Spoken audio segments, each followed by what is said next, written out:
Assalomu alaykum, xayrli kun hammaga. Qalaysizlar, yaxshimisizlar? Kecha umuman storiesga chiqa olmadim, ozgina mazam bo'lmagan edi. Mana nima, bizda Turkiyada boy ko'krak saratoni uchun ko'krak saratoni oldini olish oyi va ko'p klinikalarda mammografiya, onkomammolog ko'rigiga skidkali ketgan.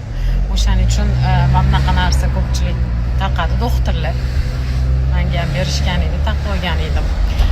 Mabodo ko'krak saratoni bo'yicha anaqa bo'lsa, hozir kakras muammolar bo'lsa, hozir kakras kelinadigan paytda. O'tgan kuni klinikaga borib, keyin bu haqda gapira olmagan edim. Ancha sharoitlari yaxshi. Hattoki zo'r doktorlarning o'ziga ega bo'lgan klinikalardan bittasi ekan. O'tdagi personal bilan va doktorlari bilan ham tanishib keldim. Va xudo xolasa bundan keyin hamkorlik qilishga gaplashib keldik. Xudo xolasa Turkiya va Hindistonda davolanish haqida savollaringiz bo'lsa, aytganimdek har doimgidek bemalol murojaat qilishingiz mumkin. Kstati orada aytib ketdik, kafemizni yopdikmi? Yo'q, ishlayapti. Kecha bittasi shunaqa deb yozibdi. Kafengiz nima bo'ldi endi? Yopdingizmi, bo'ldimi, Turkiyaga qaytdingizmi deb. Kafe joyida turibdi, ishlayapti. Yaxshi ishlayapti, между прочим. No, o'zimni Turkiyadagi ishimni ham davom etyapman. Atak men haq kelyapman. Bugun Yusuf o'qishi boshlangan. Uni olgani kelyapman. Üsküdarda ko'rsatdik. Bolalar universiteti bor. Va bu yil oxirgi yili xudo xolasa uni olgani keldi.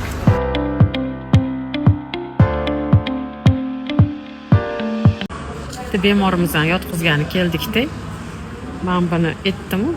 Mana bu yerda ham mammografiya qildiringlar deb yozib qo'yishgan. Boy aynan anaqani oyi. Ko'krak saratoniga qarshi kurashish oyi. Bu kelgan bemorimiz skolyoz uchun kelganlar va 16 yoshli qizimiz. Xudo xolasa eson-omon operatsiyalarni o'tkazib olaylik, yaxshi xabarlarni ham eshitdik. Skolyoz operatsiyasi jiddiy va qiyin operatsiyalardan hisoblanadi. Eson-omon o'tkazib olaylik inshaalloh. Bemorimizni klinikaga tashladik va bunaqa knижный festivalga keldik.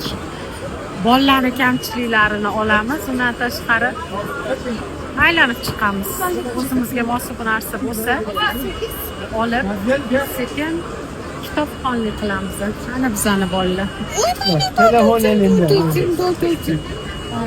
Ya gelse kitaplarını olan bölüm hangisi?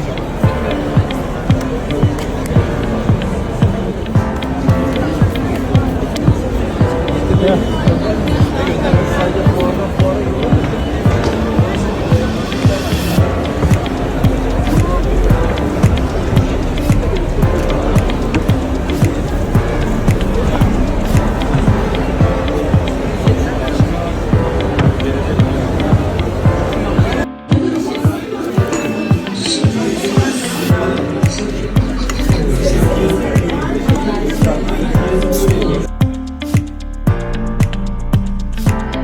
Xayrli kech hammaga.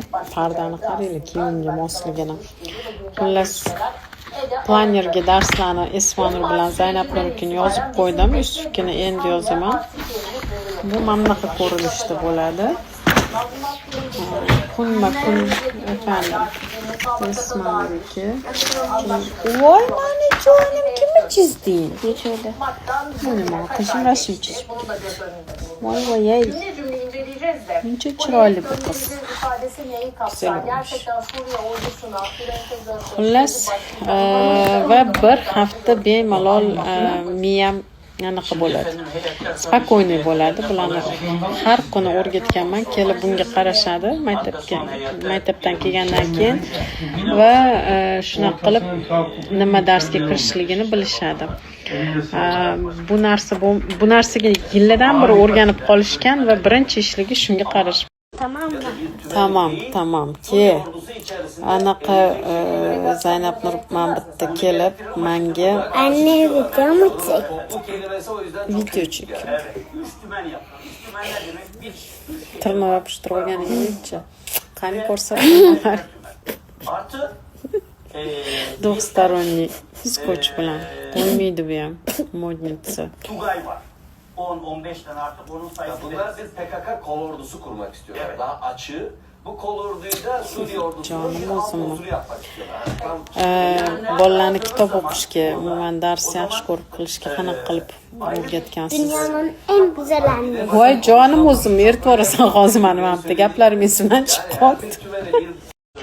Xullas dars qilishga, kitob o'qitishga yoki yana imina mana shunaqa o'qish bilan, maktab bilan bog'liq bo'lgan faoliyatlarga qanaqa qiziqtirgansiz deyishadi. Ya'ni bolaligidan birinchi o'z Yusufdan boshlaganman, keyin Esmanur, keyin уже Zaynabni bir-biridan ko'rib, lekin asosan Yusufda juda ham qattiq qo'l bo'lganman. Yusuf ko'rib qizlar ham shunga o'rganishgan. Kerak bo'lganda o'tirib birga kitob o'qiganman, tahlil qilganmiz. Hozir yaqin orada ya'ni menimcha may oyidan beri bu narsani qila olmadik. Men 3 oy Toshkentda bo'ldim, keldim, yana borib keldim. Endi men bu anaqa plannerga o'shani ham yana kerakli mashg'ulotlarni ham yozib qo'yaman. Bu faqat hozir kompyuterdan darslarni yozib qo'yganman. Hozir eski storslarni qarab o'sha xolodilnikka osib qo'yardim, anaqa planner, ya'ni haftalik rejalarni deb, balki sizlar ham eslarsizlar. O'tda kitob o'qish ham bor edi, foydali multfilm ko'rishlar ham bor edi. Hatto multfilmlarni otini yozib qo'yardim. Keyin tahlil qilish vaqtimiz bo'lardi. Keyin kitob o'qish uchun alohida har kuni rejamizda, bir kunlik rejamizda kitob o'qish obязательно bo'lardi. Va shunaqa qilib o'rganishgan. Hozir Yusuf ham, Esmanur ham yaxshi ko'rgan kitoblari, roman o'qishadi, ya'ni romanlari bor. Ularni o'qib bitirib bo'lgandan keyin biz ularni O'zbekistonga jo'natamiz, u yoqda jiyanlarim o'qishadi. Mana shunaqa qilib qiziqtirganman deya olaman. Ya'ni bu yerda doimiy rejada bo'lish juda katta rol. Hozir agar xohlasanglar, mana shu podpischiklarimdan, meni kuzatadigan onalardan bir nechtasiga ekan, maksimum 3tasiga deylik, bir kunlik bolasini rejasini tuzishda yordam bering. Bir kunlik emas, mana shu bir haftalikda unda analizlar qilaylik birga, nimaga qiziqishi, o'shanga qarab, keyin boradigan to'garaklariga qarab tuzib ko'raylik. Keyin sizlar ham kuzatinglar, qanchalik foydasi bo'ladi. Mana shunaqa foydali narsa bo'lishsam xursand bo'lardim. O'zi anchadan bir rejamda ko'p narsa bor, vaqt yo'q. Mayli, o'sha vaqt yo'q deb qarasam o'tib ketaverar ekan vaqtim. Shunga vaqt topmoqchiman. Nima deysizlar, qani? Yozinglar, meni qilib bering deb tanlab olaman. Ishtagina odam deganim, ko'p odamni olib mas'uliyat, ya'ni ko'p odamni olganda ko'proq mas'uliyat bo'ladi. Unaqa katta mas'uliyatni ham olgim kelmayapti. Lekin nima bo'lmasa shu 3ta bolaga foydam tegsa yomon bo'lmas edi deb o'yladim. Va kuzatmoqchiman. Qanchalik o'zgarish bo'ladi, qanchalik ulgurishadi, nima qilishadi, kerak bo'lsa o'sha bolalar bilan ham onlayn qanaqadir anaqa o'tkazgim kelyapti.